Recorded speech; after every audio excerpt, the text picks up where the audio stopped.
Wakil Ketua DPR RI Sufmi Dasko klarifikasi terkait Undang-Undang TNI yang viral dan mendapat penolakan di media sosial. Sementara aktivis dan ibu korban tragedi 98 berharap revisi Undang-Undang TNI yang berpotensi mengembalikan difungsi TNI ini tidak disahkan. Selamat sore Bapak Ibu, kami dari Koalisi Reformasi Sektor Keamanan, pemerhati di bidang pertahanan, kami menuntut agar proses pembahasan revisi Undang-Undang TNI dihentikan karena tidak sesuai dengan proses legislasi. Ini diadakan tertutup Bapak Ibu.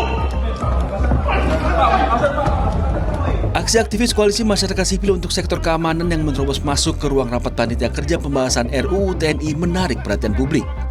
Apalagi ada kekhawatiran kalau difungsi TNI coba dibangkitkan melalui revisi Undang-Undang TNI. Minimnya sosialisasi serta ngebutnya proses pembahasan juga menjadi perbincangan masyarakat. Hentikan proses pembahasan RUU TNI.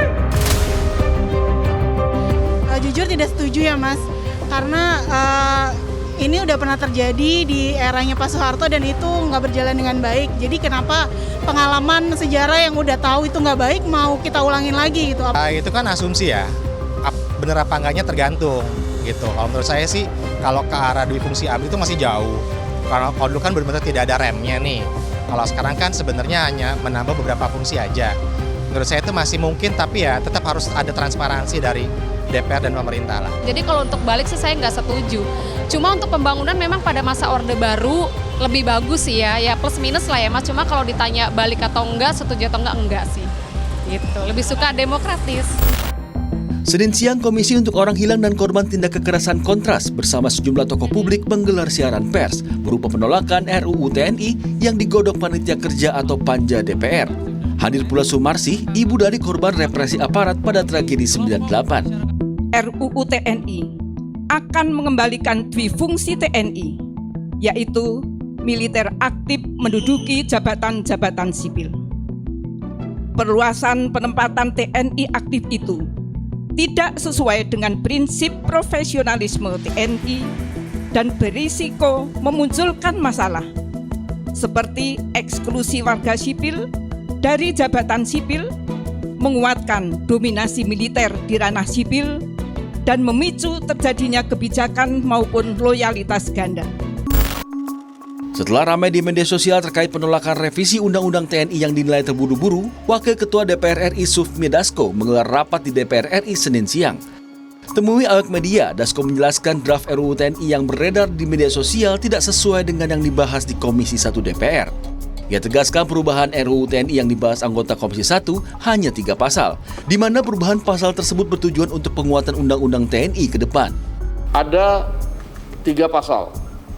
3 pasal yang kemudian masuk dalam revisi Undang-Undang Tentara Nasional Republik Indonesia.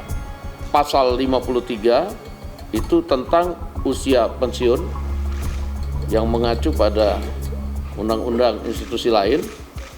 Ada pasal ketiga yaitu pasal 47, yaitu prajurit dapat menduduki jabatan pada kementerian atau lembaga. Jadi prajurit aktif dapat menduduki jabatan pada kementerian lembaga.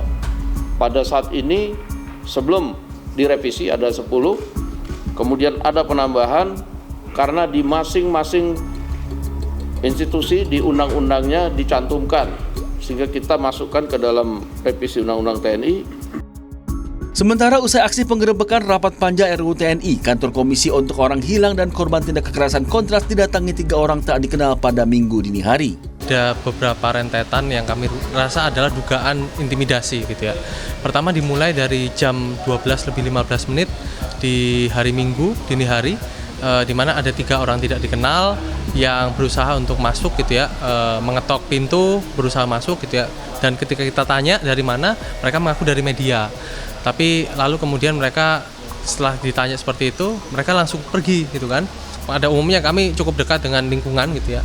Jadi kami melihat ada beberapa orang-orang yang mungkin asing gitu ya. Tiba-tiba ada setelah insiden hari Minggu dini hari itu, Mas. Sebelumnya rapat Panja Komisi 1 DPR RI dengan pemerintah yang membahas revisi Undang-Undang TNI digeruduk sejumlah orang. Mereka menolak rapat Panja RUU TNI karena dinilai mengkhianati amanat reformasi. Kekhawatiran timbul karena RUU TNI dinilai masih mengandung pasal-pasal bermasalah yang mengancam demokrasi dan penegakan HAM di Indonesia. Tim Liputan melaporkan untuk NET.